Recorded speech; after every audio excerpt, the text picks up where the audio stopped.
प्रज्ञा प्रबोधिनी career academy Nagpur मार्फत आपण MPSC राज्यसेवेचे online classes बघतो आहे.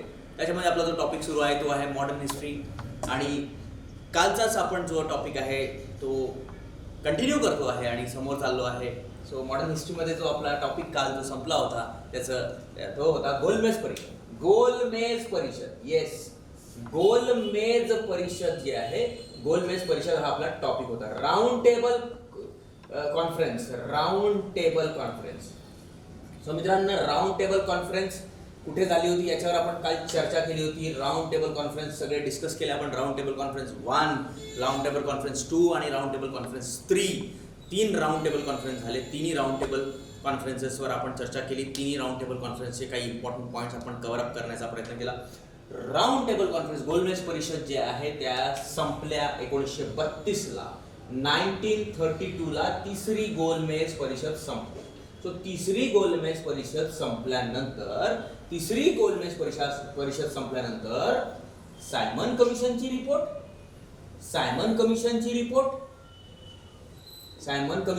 रिपोर्ट त्याच्यानंतर काय मित्रांनो, त्याच्यानंतर लक्षात ठेवायचं आहे तिन्ही round table conference, first, second आणि थर्ड या तिघांचा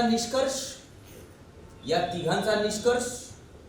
त्याच्यानंतर तुम्हाला लक्षात ठेवा काय पॉइंट्स नेहरू रिपोर्टचे पण चर्चा करण्यात आले होते तिथे. ह्या सर्वाच्या आधारावर एक रिपोर्ट बनली जिला आपण म्हणतो श्वेतपत्रिका. ठीक आहे. ही जी श्वेतपत्रिका आहे ही बनली कधी? ही बनली 1933ला ही श्वेतपत्रिका प्रसिद्ध झाली. तर ही जी श्वेतपत्रिका आहे जिला आपण काय म्हणतो मित्रांनो, व्हाईट पेपर म्हणतो. सो व्हाईट पेपर जे आहे,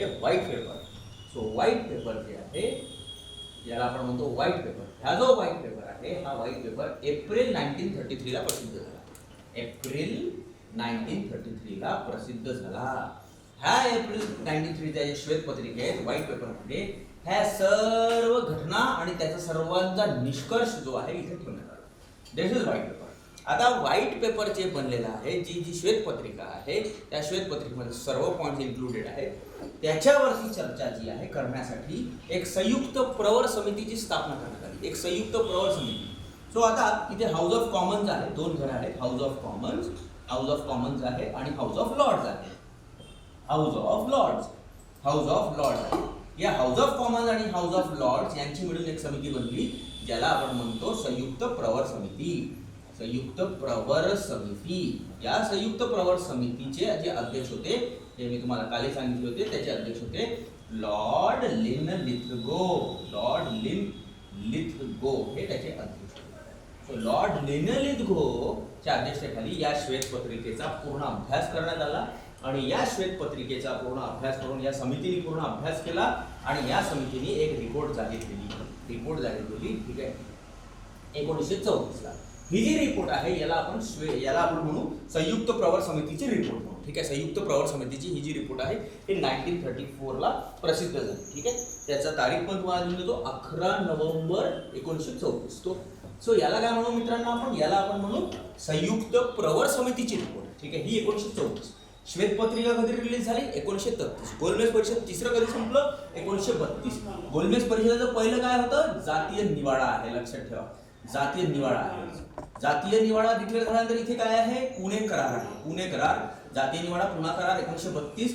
1931 दुसरी गोलमेज परिषद आणि 1930 मध्ये पहिली गोलमेज परिषद. 1930 आणि 1931च्या मध्ये जे आहे एक अजून करार आहे ज्याला आपण दिल्ली करार म्हणतो, गांधी आणि इर्विनचा करार. ठीक आहे, हे काही पॉईंट्स आहेत जे इम्पॉर्टंट पॉईंट्स आहेत जे आपण डिस्कस करू. अजून एक वेळा रिवाइज करणारच मी ते, एक वेळा लक्ष द्या बोर्डकडे. सो ही जी रिपोर्ट आहे संयुक्त प्रवर समितीची रिपोर्ट आहे. या संयुक्त प्रवर समितीच्या रिपोर्टाच्या आधारावर इंग्लंडमध्ये तिथलं जे सदन आहे त्या संसदेने जे आहे भारतासाठी 1935चा भारत सरकार अधिनियम बनवला. 1935चा भारत सरकार अधिनियम त्यांनी बनवला आणि तो पारित करून घेतला 1935ला. म्हणून त्याला आपण म्हणतो 1935चा भारत सरकार अधिनियम. 1935चा भारत सरकार अधिनियम जो होता तो या सर्व पॉइंट्सवर आधारित होता. श्वेतपत्रिका, प्रवर समितीची रिपोर्ट, ठीक आहे, त्याच्यानंतर झालेले गोलमेज. आता श्वेतपत्रिकेमध्ये गोलमेज परिषदेचे सर्व चर्चा आणि सर्व गोष्टी आहेत, निष्कर्ष आहेत दिलेले त्याच्यामध्ये जे काही पॉइंट्स होते. आणि हा 1935चा भारत सरकार अधिनियम शेवटी बनवण्यात आला. सो अशा पद्धतीने हा 1935चा भारत सरकार अधिनियम बनला. सो 1935च्या भारत सरकार अधिनियमची जी सुरुवात आपण जे बघू ती सायमन कमिशन पासून आहे, 1927 पासून. म्हणजे सायमन कमिशनचं गठन झालं, मग सायमन कमिशनची रिपोर्ट, मग त्याला चॅलेंज म्हणून नेहरू रिपोर्ट, मग त्याच्यामध्ये ते जिन्नाचे 14 मुद्दे, मग सर्व हे जे सर्व पॉईंट्स आहेत गोलमेज परिषद 1, 2, 3, श्वेतपत्रिका, या सर्वच्या गोष्टींच्या आधारावर 1935ला इंग्रजांनी भारताला चालवण्यासाठी भारत सरकार अधिनियम बनवला. 1935चा भारत सरकार अधिनियम आयोगाने कित्येक प्रश्न या भारत सरकार अधिनियमामधून आतापर्यंत विचारलेला आहे. आयोगाने विचारलेले आहेत, एमपीएससीने विचारले आहेत, यूपीएससीने विचारले आहेत, स्टाफ सिलेक्शन कमिशनमध्ये आपल्याला बघायला भेटतात. सो 1935चा भारत सरकार अधिनियम खूप अत्यंत महत्त्वपूर्ण आहे. विद्यार्थी सहसा इथून फिसकटून जातात. 1932 मध्ये जे आहे तिसरी गोलमेज परिषद बघतात आणि डायरेक्ट इकडे चालले जातात. श्वेतपत्रिका गायब होऊन जाते आणि ही प्रवर समिती पण गायब होऊन जाते आणि अनेक पुस्तकांमध्ये हे दिलेलं नाही आहे डिटेलमध्ये. सो हे सर्व पॉईंट्स मला लक्षात ठेवायचे 1935च्या भारत सरकार अधिनियमपर्यंत. सो इथपर्यंत काही डाऊट्स असेल तुम्ही मला विचारू शकता. आपण 1935 भारत सरकार अधिनियम थोड्या वेळात बघूच. काही डाऊट्स असेल तुम्ही मला प्रश्न विचारा.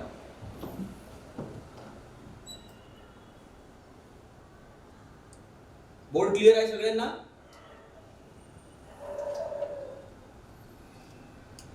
येस.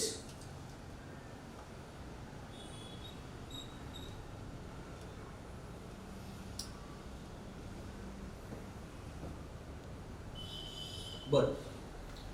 सो मित्रांनो,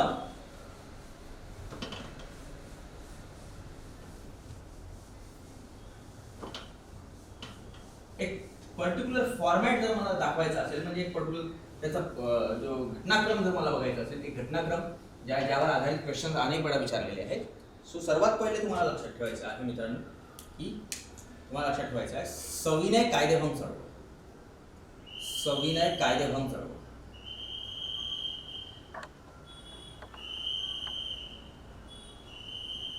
ठीक आहे मित्रांनो. ही सविनय कायदेभंग सर्वात पहिले लक्षात ठेवायचं. याच्यानंतर तुम्हाला लक्षात ठेवायचं आहे फर्स्ट राऊंड टेबल कॉन्फरन्स, पहिली गोलमेज परिषद, पहिली राऊंड टेबल कॉन्फरन्स.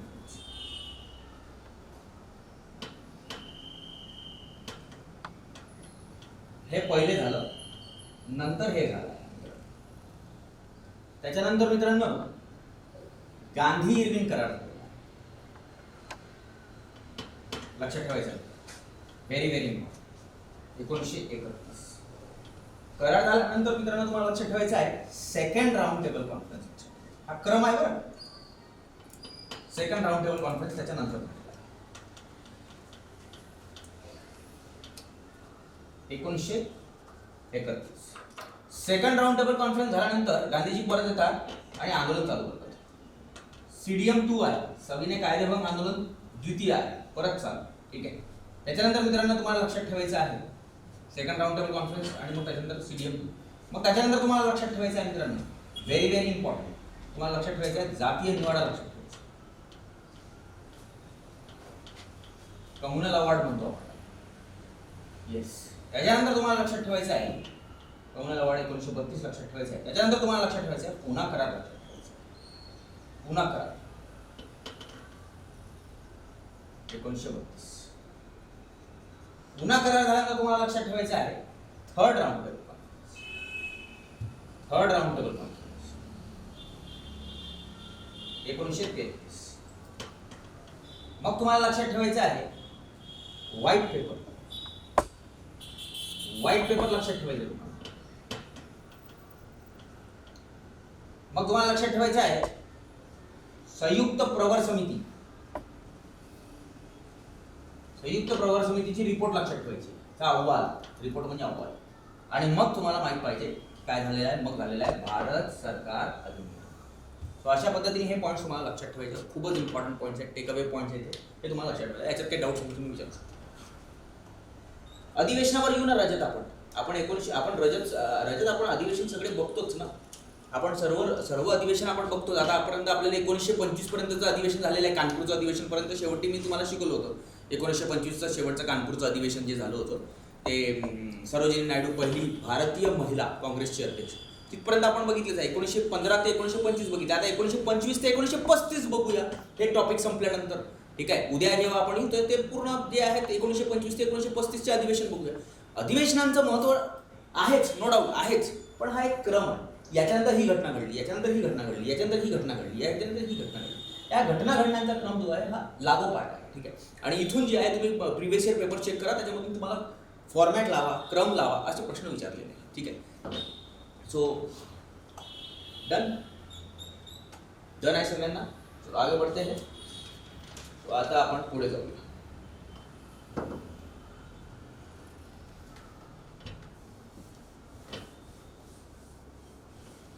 सो आता आपण आज आपला खूप महत्त्वपूर्ण टॉपिक आहे, एकदम महत्त्वपूर्ण. त्याच्यातले बारीक बारीक पॉईंट आपण कव्हर करूया. आपण बघूया 1935 चे भारत सरकार अधिनियम. भारत सरकार अधिनियम हा टॉपिक आपला आहे आज. 1935 चा भारत सरकार Indian government act. Indian government act of 1935. This is our topic. Very very important topic. So आता हा जो आहे हा ऍक्ट डिक्लेअर केलेला आहे. सो आता हा ऍक्ट खूप मोठा आहे. नेमकं या ऍक्ट मध्ये काय आहे हे आपण बघूया. ठीक आहे. सर्वात पहिला पॉईंट जो आपल्याला लक्षात ठेवायचा आहे, या ऍक्ट मध्ये जे शेड्यूल्स आहेत, शेड्यूल्स परिशिष्ट ज्याला आपण म्हणतो ते 10 आहेत. परिशिष्ट ज्याला आपण म्हणतो, परिशिष्ट ते जे आहेत ते 10 आहेत. आणि लक्षात ठेवायचं आहे इथे जे कलम आहेत, कलम नाही आहे एक्झॅक्टली, त्याला आर्टिकल्स पण नाही म्हटलेलं आहे, त्याला म्हटलेलं आहे मित्रांनो, त्याला सेक्शन्स म्हटलेलं आहे. ठीक आहे, लक्षात ठेवा, त्याला सेक्शन्स म्हटलेलं आहे. सो एकंदरीत सेक्शन्स जे दिलेले आहेत एक प्रकारचे जे कलमाच आहेत, सेक्शन्स जे आहेत ते 320 आहेत. पण याला आर्टिकल नाही म्हटलेलं आहे, लक्षात ठेवा.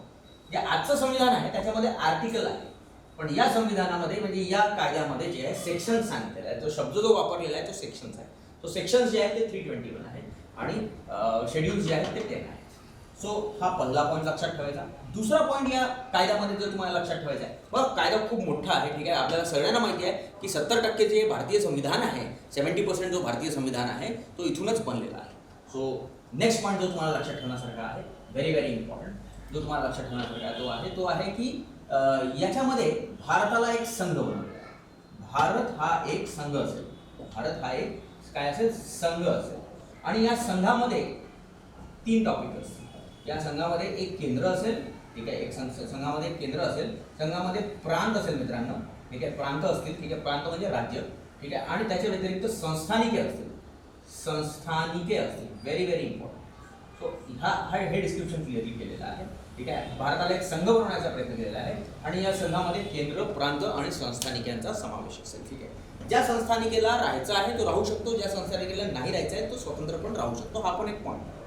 पण मोठ्या आपल्याला लक्षात ठेवायचं आहे, भारत हा संघ बनलेला आहे आणि या संघामध्ये हे 3 टॉपिक्स आहेत. याच्यानंतर इथे सूच्या पण दिलेल्या आहेत. या संघाला चालवण्यासाठी सूची जी आहे, सूचीची स्थापना केलेली आहे. सूची. ठीक आहे, आता याच्यामध्ये एक आहे केंद्र सूची. ठीक आहे, एक आहे केंद्र सूची आणि एक आहे प्रांतांसाठी सूची आहे, प्रांत सूची किंवा आपण त्याला म्हणून देऊ राज्य सूची आजच्या भाषेमध्ये. ठीक आहे, आणि एक आहे ठीक आहे समावर्ती सूची. समावर्ती सूची आहे. ठीक आहे, समावर्ती सूचींचा समावेश आहे. या सूचींमध्ये किती विषय आहे हे पण आपण बघू की. ठीक आहे, याच्यामध्ये टोटल विषय आहे 54, याच्यामध्ये 56, लेट मी चेक. ठीक आहे, 54 सॉरी, इट इज 59 आणि इट इज 54.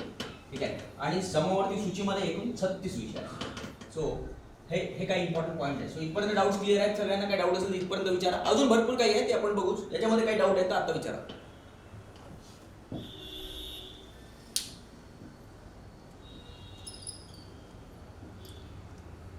सूरज, त्यांना काही असं योग्य वाटलं नाही त्या राऊंड टेबल कॉन्फरन्सचं. त्यांना असं वाटलं की काही निष्कर्ष निघणार नाही आणि जे काही आता निष्कर्ष काढायचे आहे ते तर इंग्रजच काढून राहिले आहेत. सो म्हणून त्यांनी त्यांचा सहभाग नाही झाला.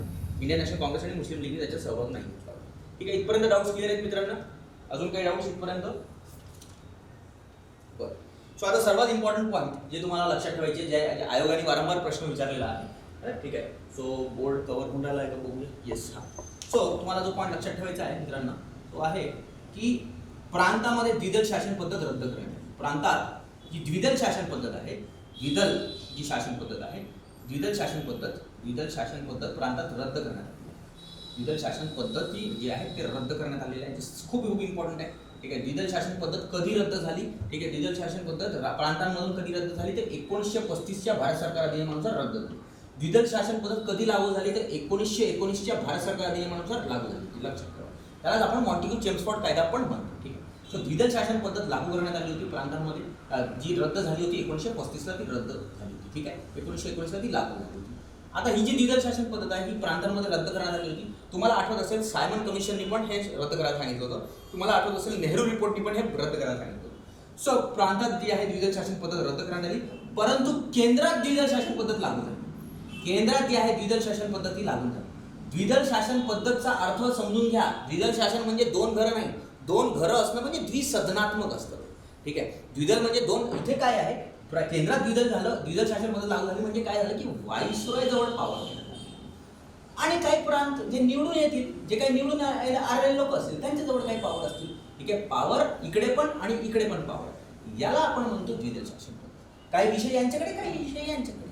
ठीक आहे. केंद्रात द्विदल शासन पद्धत लागू, प्रांतातून द्विदल शासन रद्द. ठीक आहे. सो हे कोणत्या कायद्यानुसार झालं? 1935च्या भारत सरकार नियमानुसार झालं.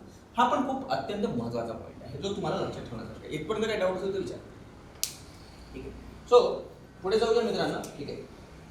लक्षात ठेवायचं आहे तुम्हाला. ठीक आहे. सो प्रांतांची स्थापना झालेली आहे. त्याच्यानंतर तुम्हाला जो लक्षात ठेवण्यासारखा पॉईंट असा आहे की 10% लोकसंख्या, 10%, काही पुस्तकांमध्ये 10%, काही पुस्तकांमध्ये 15% आहे. ठीक आहे. 10 ते 15% लोकसंख्येला जी आहे वोटिंग राईट्स भेटणार आहे.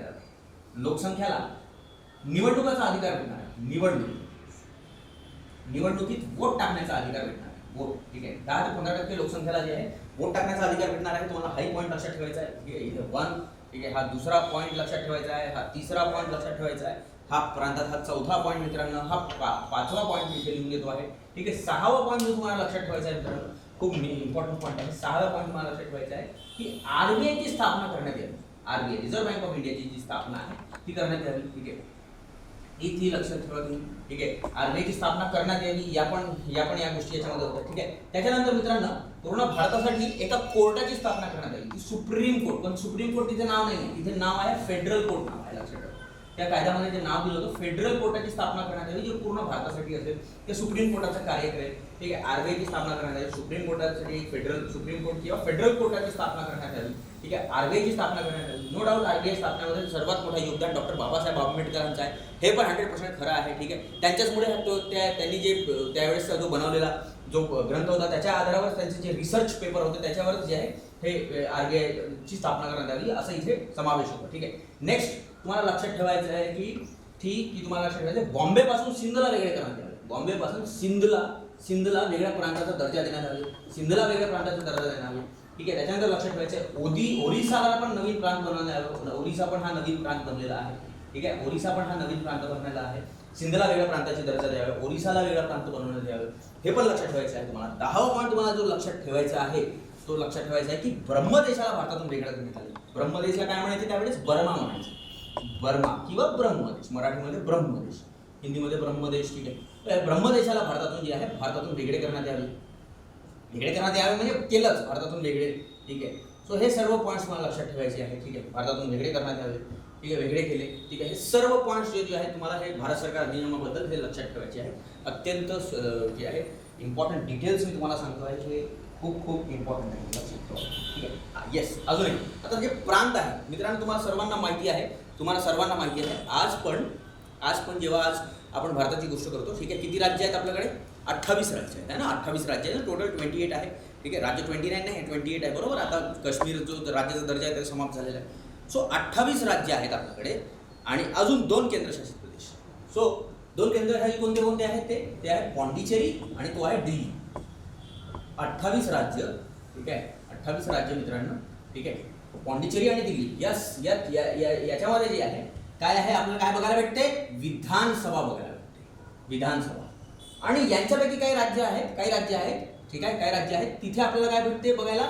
विधान परिषद पण भेटते. सो विधान परिषद किती राज्यांमध्ये बघायला भेटते हे सांगा मला तुम्ही कमेंटमध्ये. विधान परिषद, विधानसभा आणि विधानसभा तर सगळ्याच ठिकाणी आहे, पण विधान परिषद काही मोजक्या ठिकाणी आहे. ठीक आहे. काही मोजक्या ठिकाणी विधान परिषद आहे. तर तुम्हाला माहिती असेल त्या आन्सर तुम्ही मला कमेंटमध्ये सांगू शकता. तर हे जे आहे जे दोन घर आहेत प्रांतामध्ये जे दोन घर आहेत याला म्हणतात बायकॅमेरल सिस्टम. बायकॅमेरल सिस्टम लक्षात ठेवा. व्हेरी व्हेरी इम्पॉर्टंट शब्द काय आहे? बायकॅमेरल सिस्टम. सो मित्रांनो त्यावेळेस लक्षात ठेवा, हा 11वा पॉईंट तुम्हाला सांगतोय. त्यावेळेस 11 प्रांत होते. 11 प्रांत होते. 11 प्रांतापैकी 6 प्रांतामध्ये जे आहे 6 प्रांतांमध्ये बायकॅमेरल सिस्टम लागू केली. म्हणजे दोन घरं असतील, विधानसभा आणि विधान परिषद त्या टाईप. सो बायकॅमेरल सिस्टम जे आहे किती प्रांतामध्ये? 6 प्रांत. कितीपैकी? 11 पैकी 6 प्रांतामध्ये बायकॅमेरल सिस्टम झाले होते, लागू झाले होते. 6 प्रांत ठीक आहे. कोणते कोणते आहेत ते तुम्ही नक्कीच वाचून घ्या. ते तुमचं होमवर्क आहे, ते तुम्हाला करायचं आहे. ठीक आहे. माझा पॉईंट जो आहे तो डिटेल अनालिसिस झाली. ती 6 प्रांत जर तुम्ही बघाल ती डिटेल अनालिसिस. सो एक अनालिसिस जे मोठामोठी ह्या कायद्यामध्ये सगळं दिलेलं आहे त्याच्यावर मी चर्चा केलेली आहे, डिस्कशन केलेलं आहे. याच्यामध्ये तुम्हाला काय डाऊट असेल तुम्ही मला आत्ता विचारू शकता.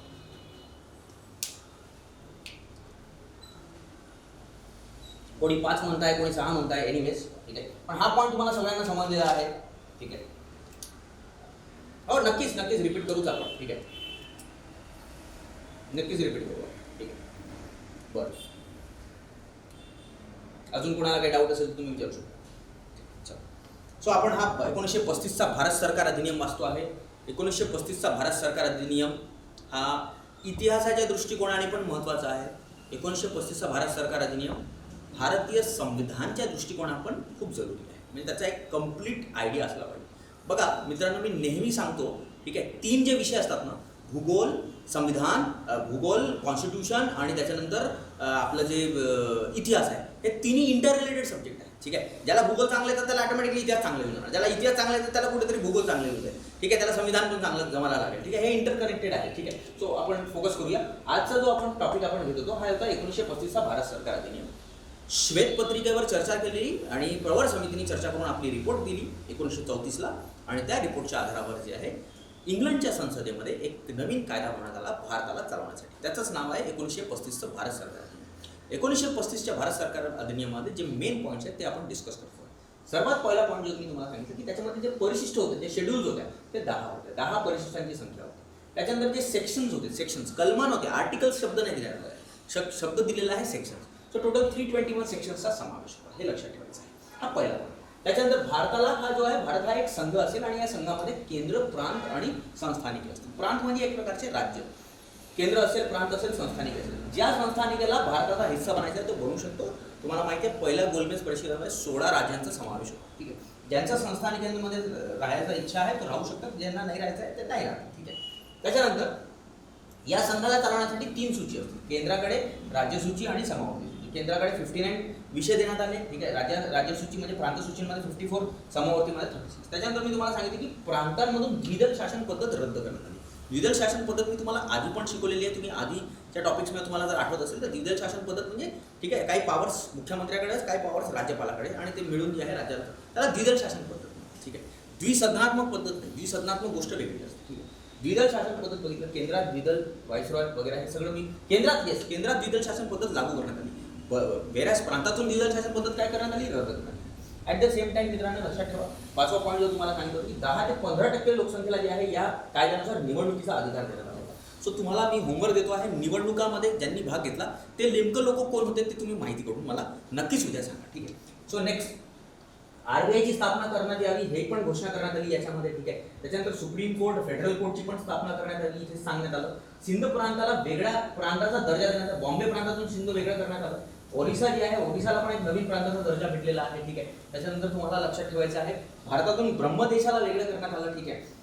11 प्रांतापैकी 6 प्रांतामध्ये तिथे जे आहे बायकॅमेरल सिस्टम चालू केलं होतं. बायकॅमेरल सिस्टम काय असतं तुम्हाला सांगितलं होतं मी. ठीक आहे. बायकॅमेरल सिस्टम म्हणजे विधानसभा आणि विधान परिषद 2 घरं, त्याला बायकॅमेरल सिस्टम म्हणतात. ठीक आहे. तर प्रांतांमध्ये जे आहे 2 घरं जेव्हा असतात त्याला बायकॅमेरल म्हणतात. ठीक आहे. आणि जेव्हा ते केंद्रात असतात त्याला द्विसदनात्मक म्हणतात. जसं आज केंद्रामध्ये द्विसदनात्मक आहे, लोकसभा, राज्यसभा.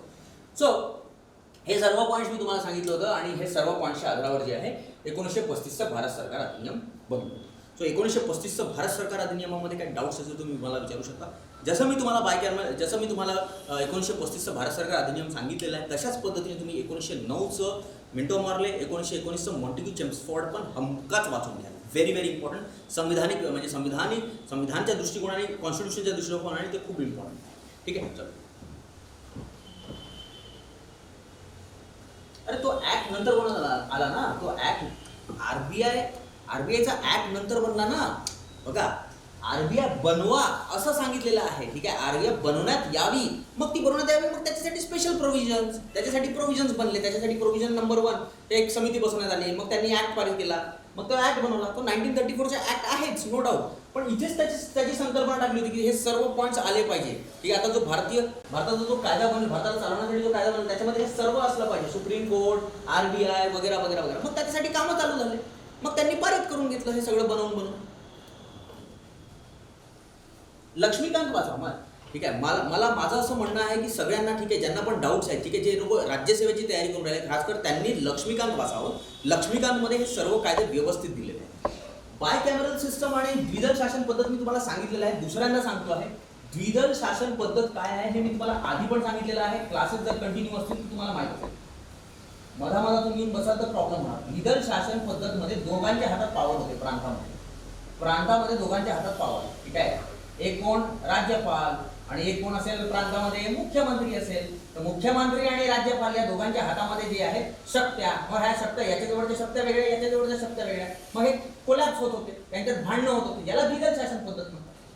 आणि बाय कॅमेरलिझम काय आहे? बाय कॅमेरल म्हणजे 2 घरं, विधानसभा आणि विधान परिषद. तर त्यावेळेस जे 11 प्रांत होते, 11 प्रांतपैकी 6 प्रांतामध्ये बाय कॅमेरल सिस्टम होतं, 2 घरं होतं. ठीक आहे, द्विदल शासन पद्धत 1919 मध्ये इंट्रोड्यूस झालं होतं. ठीक आहे, पॉवरचं वाटप मुख्यमंत्री आणि राज्यपालाच्या मध्ये, त्याला द्विदल शासन म्हणतात. ठीक आहे, आणि आजच्या डेटमध्ये द्विदल शासन पद्धत लागू नाही आहे भारतामध्ये, लक्षात ठेवा. आज जे आहे प्रांतामध्ये जे आहे, म्हणजे राज्यांमध्ये द्विदल शासन पद्धत आज नाही आहे. आज फक्त एकच माणूस पॉवरफुल असतो प्रांतामध्ये, म्हणजे राज्यांमध्ये, तो आहे मुख्यमंत्री. सर्व विषय जे आहे मुख्यमंत्री बघतो, राज्यसूचीत मुख्यमंत्री आणि त्याचे मंत्रिमंडळ. राज्यपालाजवळ पॉवर नाही आहे, राज्यपाल फक्त नावापुरती आहे. पण त्याच्यामध्ये राज्यपालाजवळ पॉवर होते, म्हणून त्याला म्हणून त्याला द्विदल शासन पद्धत म्हणतात. तर हे सर्व पॉईंट्स होते जे इम्पॉर्टंट होते. ठीक आहे, सर्वांना विनंती आहे, कृपया करून लक्ष्मीकांत वाचा. लक्ष्मीकांतमध्ये खूप डिटेल अनालिसिस आहे, लक्ष्मीकांतमध्ये हे सगळं आहे.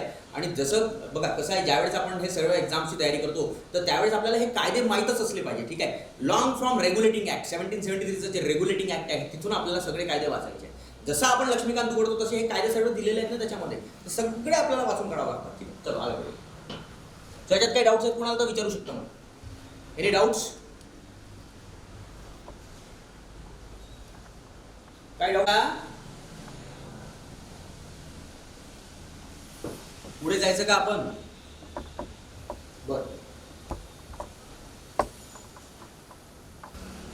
बर चल. आता कायदा पारित झालाय, भारताला चालवायचा आहे. ठीक आहे, नवीन सिस्टमनुसार भारताला चालवायचं आहे. सो मित्रांनो,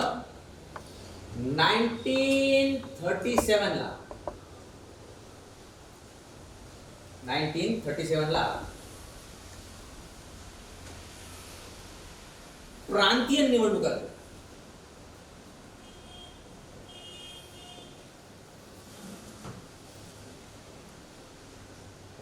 व्हेरी व्हेरी इम्पॉर्टंट.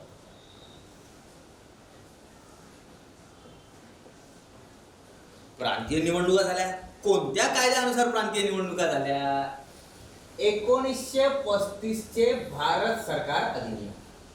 1935 भारत सरकार अधिनियम अनुसार 1935च्या भारत सरकार अधिनियमानुसार 1937 ला प्रांतीय निवडणुका झाल्या.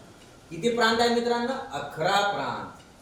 11 प्रांतांमध्ये निवडणुका झाल्या. Very very important. 11 प्रांतांमध्ये ह्या निवडणुका झाल्या. तर ह्या निवडणुकामध्ये सर्वात पहिलं जे आम्हाला लक्षात ठेवायचं आहे, ठीक आहे, सर्वात पहिला पॉईंट लक्षात ठेवायचा आहे आपल्याला की कोणत्या कोणत्या पार्ट्या आहेत, त्या पार्ट्या कोणत्या कोणत्या आहेत. सर्वात पहिले हे माहिती आपल्याला. पंजाबमध्ये जी पार्टी आहे तिचं नाव आहे युनियनिस्ट पार्टी. युनियनिस्ट पार्टी आहे. युनियनिस्ट पार्टी ही आहे पंजाबमध्ये.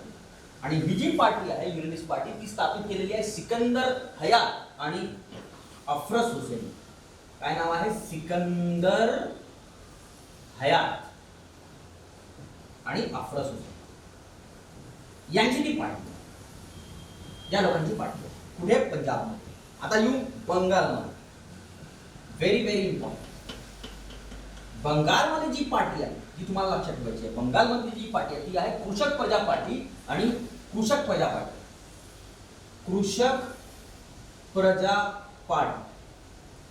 आणि ही जी कृषक प्रजा पार्टी आहे ही आहे कोणाची? कृषक प्रजा पार्टी कोणाची आहे? फजलुल हक आहे. फजलुल हक यांची आहे. ही कोण इम्पॉर्टंट पार्टी आहे. ठीक आहे. त्याच्यानंतर तुम्हाला लक्षात ठेवायचं आहे बॉम्बे प्रांतामध्ये, नो डाऊट, बॉम्बे प्रांतामध्ये इंडियन नॅशनल काँग्रेसला, भारतीय राष्ट्रीय काँग्रेसला चॅलेंज म्हणून एक पार्टी समोर आलेली आहे. ती पार्टी डॉक्टर बाबासाहेब आंबेडकरांची आहे. Doctor B.R. आंबेडकरांची आहे. Very very important. डॉक्टर बाबासाहेबांची जी आहे, बाबासाहेब आंबेडकरांची जी पार्टी आहे, तुमच्यापैकी किती विद्यार्थ्यांना त्या पार्टीचं नाव माहिती आहे? त्यांनी कमेंटमध्ये मला सांगा. बघूया किती लोकांना माहिती आहे.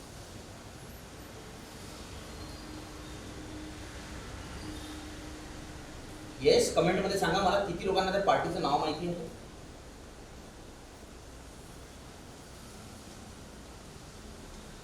कोणालाच नाही माहिती?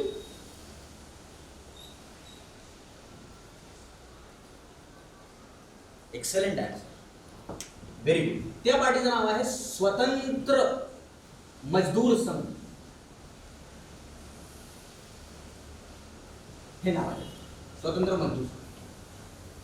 Independent labour association. Independent, very good, labour association. काही पुस्तकांमध्ये वर्कर्स असोसिएशन. सो ही पार्टी जी आहे डॉक्टर बाबासाहेब आंबेडकर जी एक नंबर चॅलेंज घेऊन राहिली आहे. ठीक आहे. कुठे? बॉम्बे प्रांतामध्ये. बाय द वे या प्रांतांनी या पार्टीने निवडणुका बंगालमध्ये पण लढलेल्या आहेत. ठीक आहे, लक्षात ठेवा. सो आता यांचं नाव कशाला घेऊन राहिले सर तुम्ही? अरे यांचं नाव याच्यासाठी घेऊन राहिलो आहे कारण की ह्या पण पार्ट्या आहेत जे आता जे आहेत जे इलेक्शनमध्ये उतरणार आहेत. काय फक्त एकच पार्टी नाही आहे राष्ट्रीय काँग्रेस होई, इंडियन नॅशनल काँग्रेस होई, एकच पार्टी निवडणुका लढणार नाहीये. त्या व्यतिरिक्त मुस्लिम लीग पण लढणार आहे. मुस्लिम लीग जी आहे, मुस्लिम लीग पण जी आहे पार्टी आहे ती पण लढणार आहे अनेक ठिकाणी. त्याच्यानंतर तुम्हाला लक्षात ठेवायचं आहे इंडियन नॅशनल काँग्रेस पण लक्षात ठेवायची. इंडियन नॅशनल काँग्रेस पूर्ण भारतासाठी इलेक्शन लढणार आहे. तर हे जे आहे हे पार्ट्या आहेत ते तुम्हाला लक्षात ठेवायचे आहे. पंजाबमध्ये युनियनिस्ट पार्टी आहे सिकंदर हयात आणि अफरोज हुसेनची. बंगालमध्ये कृषक प्रजा पार्टी आहे फजलुल हकची.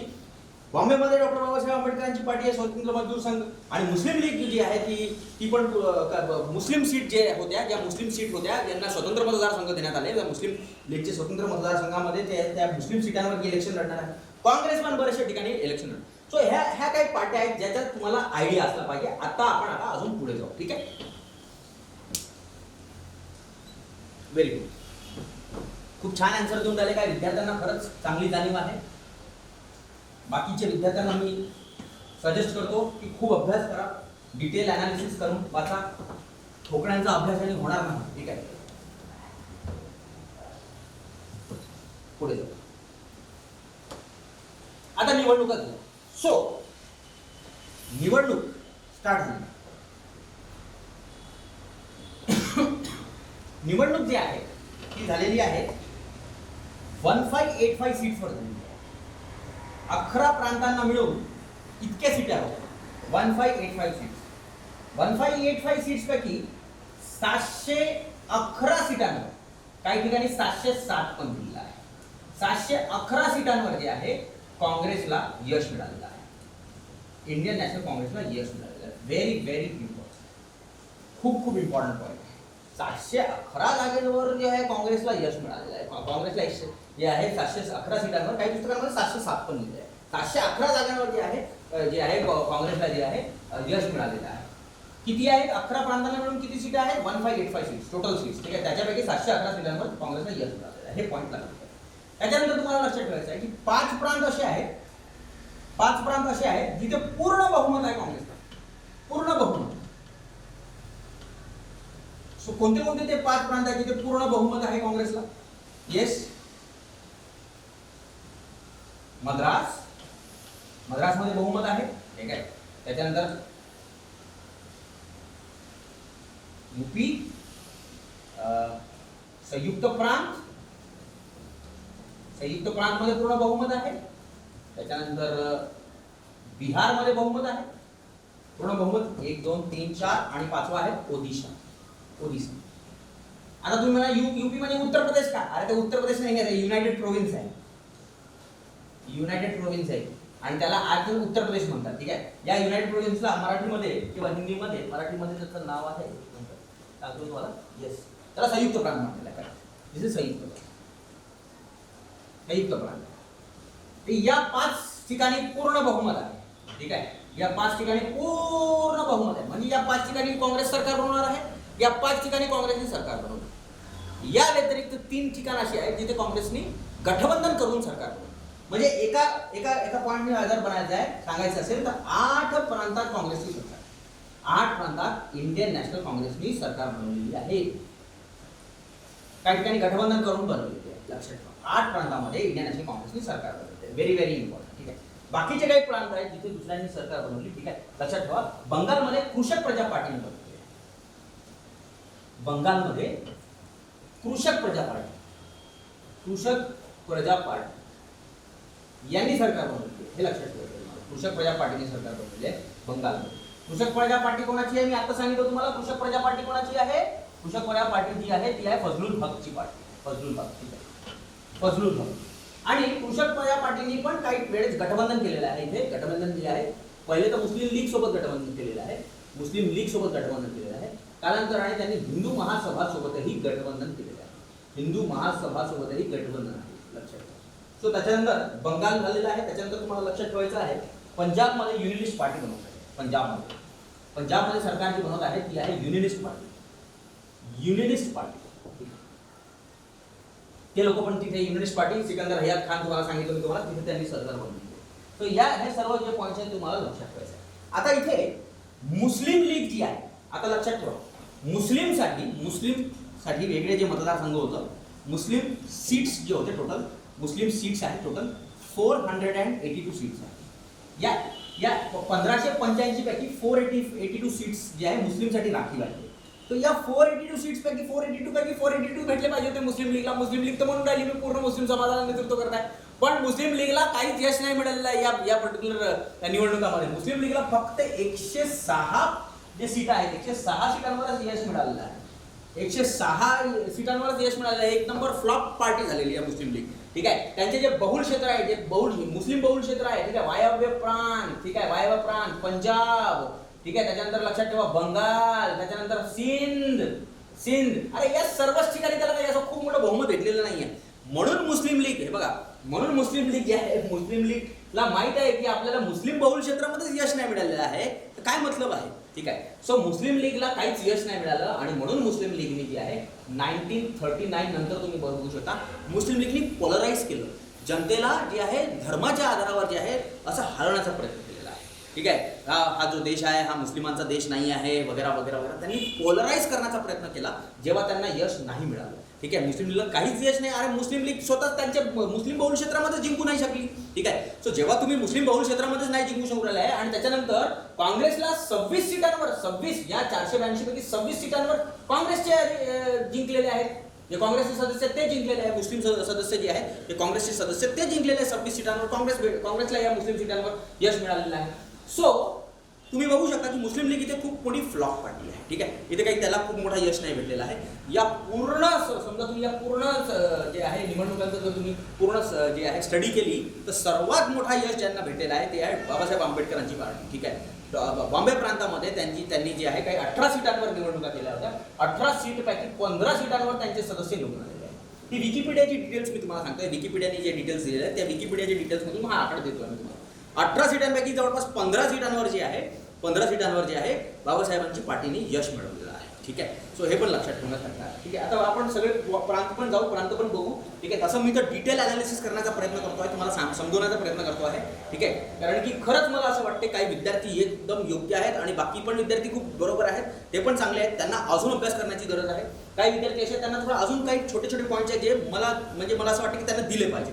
सो मी पूर्ण डिटेलमध्ये तुम्हाला शिकवण्याचा प्रयत्न करतो आहे. ओके. सो अजून काही डाऊट्स असतील तर तुम्ही मला प्रश्न विचारू शकता. आकडेवारी इकडे तिकडे होऊ शकतात.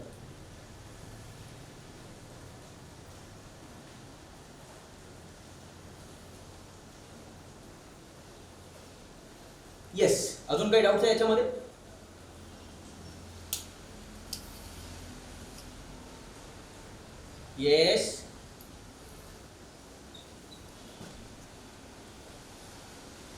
समोर जायचं म्हणजे पुढचा टॉपिक घ्यायचा, आता पुढे जायचं. ओके, व्हेरी गुड, छान रिस्पॉन्स द्या, म्हणजे काय मला पण आवडतो. ठीक आहे, आगे बढ़े.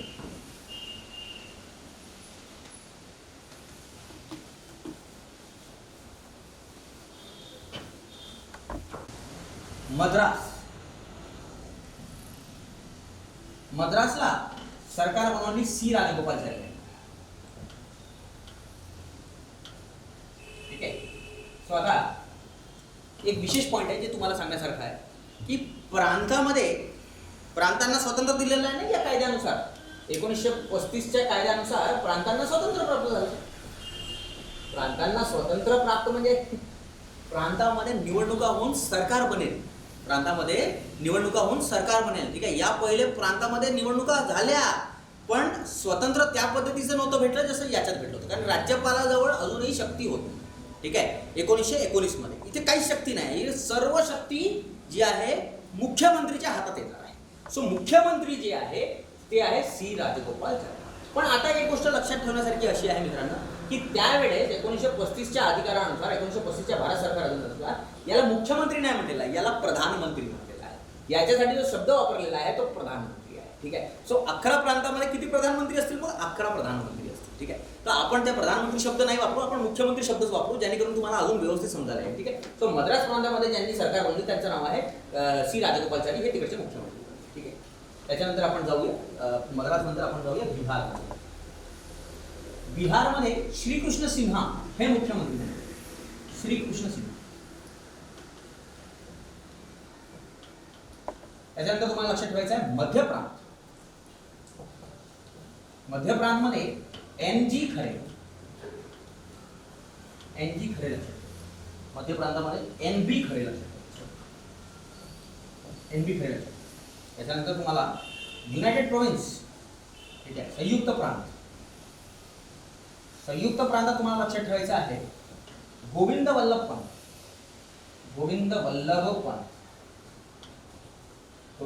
पंत यांनी सरकार बनवलं. त्याच्यानंतर तुम्हाला लक्षात ठेवायचं आहे. ठीक आहे. बॉम्बे प्रांतामध्ये NB खरे आहे, तिथे BG खरे. हे दोन्ही वेगवेगळे लोक आहेत, लक्षात ठेवा. कालांतराने यांनी इस्तीफा देऊन टाकला होता, यांनी राजीनामा दिलेला आहे. ठीक आहे. आणि राजीनामा दिल्यानंतर यांच्या जागेवर रविशंकर शुक्ला बनले.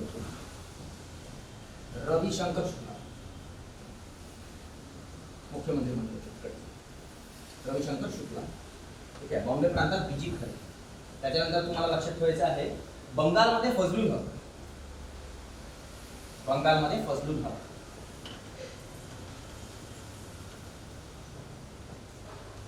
पंजाबमध्ये सिकंदर हयात खान.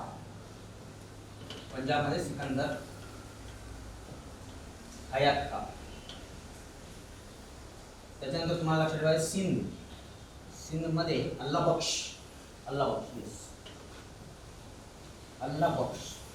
ते काही पॉईंट्स आहेत जे इम्पॉर्टंट आहेत, तुम्हाला मी सांगण्याचा प्रयत्न करतो. ठीक आहे. हे सर्व पॉईंट्स तुम्हाला लक्षात ठेवायचे. सो बॉम्बे प्रांतामध्ये झालेल्यामध्ये ओडिसामध्ये BN दास. सो बाकी तुम्ही जे काही आहे ते तुम्ही अजून अभ्यास करा. याच्यावर सगळं मॅक्सिमम तुम्ही सगळे कव्हर केलेलं आहे. कदाचित एक प्रांत राहिलेला असेल. सो अजून काही याच्यामध्ये हे पॉईंट्स क्लिअर झालेले आहेत सगळ्यांना. हे मुख्यमंत्री आहेत, त्यांचे नाव आयोगाने प्रश्न विचारलेले आहेत. मॅच द फॉलोइंग मध्ये क्वेश्चन आहेत, अनेक ठिकाणी क्वेश्चन आहेत. Any doubts? काही डाऊट्स आहेत? 1937च्या प्रांतीय निवडणुकांमध्ये काही डाऊट्स आहेत?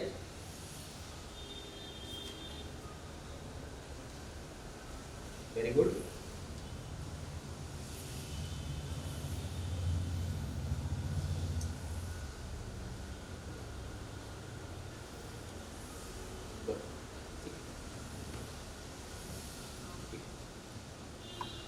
नाईन्टीन 37ला निवडणुका झाल्या. 11 प्रांतांमध्ये निवडणुका झाल्या. 11 प्रांतांपैकी 8 प्रांतांमध्ये काँग्रेसने सरकार बनवलेली आहे.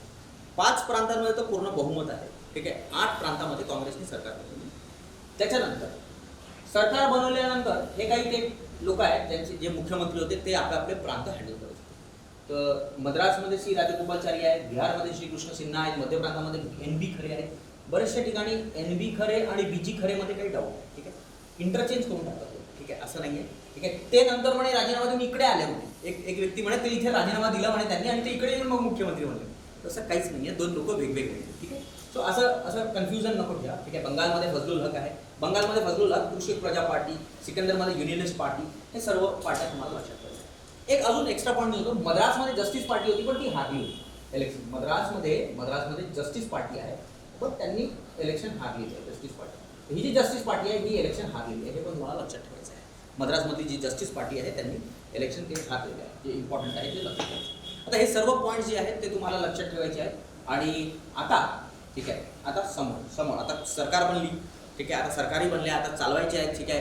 आता निवडणूक झालेल्या आहेत, मंत्रिमंडळ आहे, आता मंत्रिमंडळात एक गोष्ट म्हणजे बघण्यासारखी अशी आहे की हे सर्व जे बनलेले मुख्यमंत्री आहेत, प्रधान त्यावेळेसचे बनलेलं पूर्ण जे मंत्रिमंडळ आहे ते खूप शिक्षित होतं आणि खूप एज्युकेटेड होतं, ठीक आहे. आजच्यासारखं मंत्रिमंडळ नव्हतं, ठीक आहे. आज जसे म्हणजे कोणी पण येऊन जे आहे मंत्री म्हणून जातं त्या टाईपचं नव्हतं. खूप एज्युकेटेड लोक आणि खूप चांगले लोक जे आहे मिनिस्टर्स बनवतात, ठीक आहे. आता एक पॉईंट लक्षात ठेवायचा आहे मित्रांनो, काँग्रेसची सरकार आहे बऱ्याचशा ठिकाणी, ठीक आहे. आता काँग्रेसने कोणत्या कोणत्या क्षेत्रांमध्ये काम केलेलं आहे लक्षात ठेवा. काँग्रेसने सर्वात जास्त काम जे आहे शेतकऱ्यांसाठी केलं. शेतकऱ्यांची ती प्रिय पार्टी बनवली. मजदुरांसाठी पण त्यांनी काम करण्याचा प्रयत्न केला, मजदुरांसाठी पण काम करण्याचा प्रयत्न केला त्यांनी, ठीक आहे. त्यांनी शिक्षा प्रणालीवर काही काम करण्याचा प्रयत्न केलेला आहे. तर ह्या 3 सेक्टर्सवर जे आहे, आता सरकार कधीपासून कधी आहे, 1937 पासून ते 39 पर्यंत आहे ना सरकार. आता तुम्ही मला जर 1939 पर्यंत का बरं आहे, आता इथून जे आहे सिस्टम चालू आहे मित्रांनो. 1939 मध्ये वर्ल्ड वॉर 2 चालू झाला होता, महायुद्ध 2. वर्ल्ड वॉर 2 महायुद्ध 2 चालू झाला. महायुद्ध 2 सर्वांना, मला असं वाटतं की सर्वांनी वाचलं असेल महायुद्ध 2 बद्दल, ठीक आहे. महायुद्ध 2 चालू झाला होता आणि त्याच्यामध्ये ब्रिटन हा प्रमुख कंटेंडर होता, ब्रिटन आणि जर्मनी, ठीक आहे. या दोघांच्या विरोधात हा महायुद्ध सुरू झालेला आहे. हा महायुद्ध तुम्ही बघू शकता, भरपूर काही आहे, सगळं काही अवेलेबल आहे. सो महायुद्ध 2 सुरू झाला त्यावेळेस भारताचा जो व्हाईसरॉय होता त्याचं नाव होतं लॉर्ड लिनलिथगो.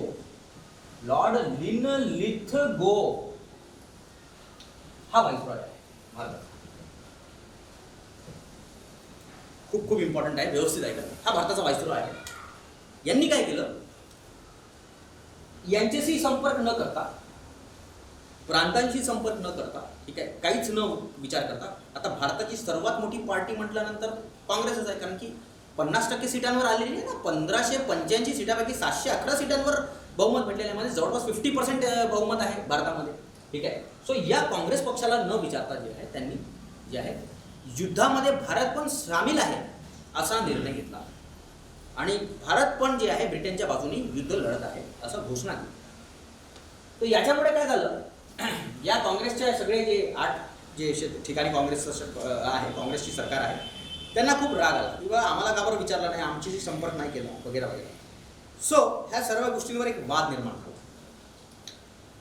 या सर्वांनी म्हटलं की बा तुम्ही असं करा, तुम्ही आम्हाला स्वातंत्र्य द्या, भारत हे युद्ध झाल्यानंतर तुम्ही आम्हाला स्वातंत्र्य द्या, हे तुम्ही सांगा मला, ठीक आहे. म्हणजे लॉर्ड लिनलिथगोला म्हटलं काँग्रेसच्या लोकांनी की तुम्ही आम्हाला युद्ध संपल्यानंतर स्वतंत्रता द्या, ठीक आहे, तुम्ही आम्हाला स्वतंत्र करा, तर आम्ही तुमचा जो आहे आम्ही तुमच्यासोबत जे आहे आम्ही तुमच्यासोबत समावेश करतो. पण असं काही झालं नाही. म्हणून काय झालं, त्याच्यामुळे काय झालं मित्रांनो, ठीक आहे, काँग्रेसच्या सर्व नेत्यांनी काय केलं, राजीनामा दिला. काँग्रेसचे जे नेते आहेत ते सर्वांनी जे आहे राजीनामा दिला. 1939ला राजीनामा दिला. तारीख आहे 22 ऑक्टोबर 1939ला राजीनामा दिला. सो 22 ऑक्टोबर 1939ला सर्वांनी राजीनामा दिला. म्हणून काय झालं, ठीक आहे, येस 18 महिने सरकार राहिले, तर ॲब्सोल्युटली करेक्ट, ठीक आहे. 22 ऑक्टोबरला राजीनामा दिला आणि राजीनामा दिल्यामुळे काय झालं की जी मुस्लिम लीग नावाची पार्टी आहे तिला खूप आनंद झाला. तर मुस्लिम लीगनी जे आहे मित्रांनो, मुस्लिम लीगने लक्षात ठेवायचं आहे, मुस्लिम लीगने 22 डिसेंबर 1939ला डे ऑफ डेलिव्हरन्स मनवला. डे ऑफ डेलिव्हरन्स म्हणजे काय, मुक्ती दिन. क्या बोलेंगे इसको, मुक्ती दिन मनवलेला आहे. डे ऑफ डेलिव्हरन्स, मुक्ती दिन पूर्ण भारतात मनवायचं की बा भारताला मुक्ती भेटली. कोणाकडून मुक्ती भेटली भारताला कोणाकडून मुक्ती भेटली, भारताला मुक्ती भेटली काँग्रेसपासून. सो मुक्ती दिन मनवण्याचा जे आहे संकल्प रचला आणि ह्या मुक्ती दिनामध्ये अजून जे आहे 2 लोकांचा समावेश आहे, लक्षात ठेवा. याच्यामध्ये डॉक्टर बाबासाहेब आंबेडकर पण आहे. डॉक्टर बाबासाहेब आंबेडकर पण आहे. कारण की बाबासाहेब आंबेडकरांना काँग्रेसचा जे आहे विरोधच होता. ते काँग्रेस विरोधीच होते. ठीक आहे, काँग्रेस विरोधीच होते, हे लक्षात ठेवा. बाबासाहेब आंबेडकर एकटेच लढत होते काँग्रेसची, लक्षात ठेवा. काँग्रेस त्यावेळेचा मोठा पक्ष आहे, त्यांना जबरदस्त लढा दिलेला आहे डॉक्टर बाबासाहेब आंबेडकरांनी. म्हणून बाबासाहेब आंबेडकर जे आहे त्यांनी पण जे आहे डे ऑफ डेलिव्हरन्स मध्ये मागितला. त्याच्यानंतर तुम्हाला रामास्वामी पेरियर पण लक्षात ठेवायचं आहे. रामास्वामी पेरियर जे आहेत ते पण याच्यामध्ये होते. रामास्वामी पेरियर जे आहेत, रामास्वामी पेरियर हे कोणत्या पार्टीचे आहेत? हे जस्टिस पार्टीचे आहेत, लक्षात ठेवा. तर त्यांनी पण जे आहे याच्यामध्ये सहभाग घेतला होता डे ऑफ डेलिव्हरन्स. यालाच आपण म्हणतो मुक्ती दिवस. सो इथपर्यंत काही डाऊट्स असेल तर तुम्ही मला विचारू शकता. मुक्ती दिवस, मुक्ती दिन, ॲब्सोल्युटली बरोबर. सो याला आपण म्हणतो डे ऑफ डेलिव्हरन्स. सो इथपर्यंत कोणाला काही डाऊट्स असेल तर ते मला विचारू शकतात.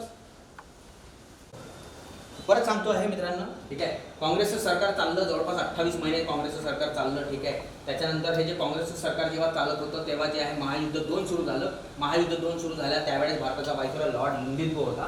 लॉर्ड लिंलिथगो यांनी जे आहे, लॉर्ड लिंलिथगो यांनी यांच्याशी संपर्क केल्याशिवाय, भारताची एवढा मोठा पक्षाशी संपर्क केल्याशिवाय घोषित केलं की भारत जे आहे या युद्धामध्ये समावेश आहे. ठीक आहे, भारताचा पण या युद्धामध्ये समावेश आहे. आणि हे पण आहे काही ठिकाणी असं म्हणलेलं आहे की लॉर्ड लिंलिथगो यांनी आणीबाणी लावली पूर्ण भारतामध्ये. आणीबाणी लावली, ठीक आहे. आणीबाणी लावली, एमर्जन्सी लावली. आता ज्यावेळेस आणीबाणी लावणार, ठीक आहे, 1935च्या कायद्यानुसार, 1935च्या भारत सरकार कायद्यानुसार आणीबाणी लागल्यानंतर सगळं पॉवर कोणाजवळ येऊन जाते? व्हाईसरॉय जवळ पॉवर येऊन जातं. व्हाईसरॉय जवळ पॉवर आलेला आहे. आणि त्याच्यामुळे यांनी जे आहे यांना असं वाटलं, या काँग्रेसच्या मुख्यमंत्र्यांना असं वाटलं की बा आम्हाला जे आहे न विचारता यांनी जे आहे भारताचा समावेश करून घेतला या युद्धामध्ये. म्हणून काँग्रेस जिथे सरकार होती, काँग्रेसने सर्वांनी राजीनामे दिले. 22 ऑक्टोबर 1939ला राजीनामे दिले. आणि त्याच्यानंतर ते राजीनामा दिल्यानंतर सर्वात जास्त आनंद मुस्लिम लीगला झाला. मुस्लिम लीगने 22 डिसेंबरला मुक्ती दिन मनवला, ठीक आहे, की बा मुक्ती भेटलेली आहे. या मुक्ती दिन मध्ये जे आहे डॉक्टर बाबासाहेब आंबेडकरांनी पण समर्थन केलं होतं. रामास्वामी पेरियर जस्टिस पार्टीचे त्यांनी पण समर्थन केलं होतं. सो हे जे आहे हे हा पूर्ण टॉपिक जो आहे हा भारत सरकार अधिनियम आणि त्याच्यावर आधारित 1937च्या निवडणुका आणि मग जे आहे त्याच्यानंतर जे आहे डे ऑफ डेलिव्हरन्स म्हणजे मुक्ती दिन हा जो टॉपिक आहे हा आज आपण कव्हर करण्याचा प्रयत्न केला. याच्यावर काही डाऊट असेल तुम्ही मला आता विचारू शकता, ठीक आहे. आता उद्या काय शिकवणार आहे सर? उद्या जे आहे मी उद्या खूप इम्पॉर्टंट टॉपिक शिकवणार आहे. उद्या मी तुम्हाला जे आहे क्रांतिकाऱ्यांचा दुसरा टप्पा मी उद्या शिकवणार आहे. क्रांतिकाऱ्यांचा दुसरा टप्पा तुम्हाला उद्या मी शिकवणार. काकोरी कट, HRA, HSRA, ठीक आहे, Hindustan socialist Republican association, HRA वगैरे काय होतं हे सगळं मी उद्या तुम्हाला सांगणार आहे. याच्यावर काही डाऊट असेल तर आता विचारा. एक पॉईंट शेवटचा राहिलेला आहे जे तुम्हाला सांगण्यासारखं आहे, ठीक आहे. एक पॉईंट जस्टिस पार्टीविषयी मी सांगितलेलं आहे आधी, पण मी जस्टिस पार्टीबद्दल सांगितलं होतं ज्यावेळेस मी तुम्हाला हे शिकवत होतो. काय शिकवत होतो मी तुम्हाला? ज्यावेळेस मी तुम्हाला स्वराज पार्टी शिकवतो, स्वराज पार्टीबद्दल मी जस्टिस पार्टीबद्दल सांगितलं होतं. जस्टिस पार्टी जी है मद्रास की जस्टिस पार्टी, तो तुम्हाला आता मैं सांगितलं होतं मद्रास की जस्टिस पार्टी. चलो आगे, अभी यहाँ पर एक और पॉइंट आपको याद रखना है. डॉक्टर बाबासाहेब आंबेडकर, रामास्वामी पेरियर आणि अँग्लो इंडियन पण आहेत. अँग्लो इंडियन आहेत, ठीक आहे. त्याच्यानंतर तुम्हाला लक्षात ठेवायचं आहे doctor Babasaheb Ambedkar, Ramaswamy Periyar, Anglo Indian आणि पारसी यांनी पण मुक्ती दिनामध्ये भाग घेतलेला आहे. लक्षात ठेवा, यांनी पण मुक्ती दिनमध्ये भाग घेतला, ठीक आहे. So this is all about जे आहे दिस इज ऑल अबाउट 1937चं निवडणुका आणि त्याच्यावर आधारित हा टॉपिक, ठीक आहे. सो अजून काही डाऊट्स असतील तर तुम्ही मला विचारा, ठीक आहे. Yes, very good. चलो, होप सगळ्यांना क्लिअर झालेला आहे टॉपिक. या टॉपिक्सवर अजून काही डाऊट्स असेल तर तुम्ही मला हमखास विचारू शकता, ठीक आहे. आणि आता आपण उद्या भेटूया आणि उद्या आपण अजून इम्पॉर्टंट टॉपिक्सवर चर्चा करूया. खूप इम्पॉर्टंट टॉपिक्सवर आपण उद्या चर्चा करू, ठीक है. ठीक है, चलो अब आगे बढ़ेंगे, कल मिलेंगे, ठीक है. जय भीम, जय भारत.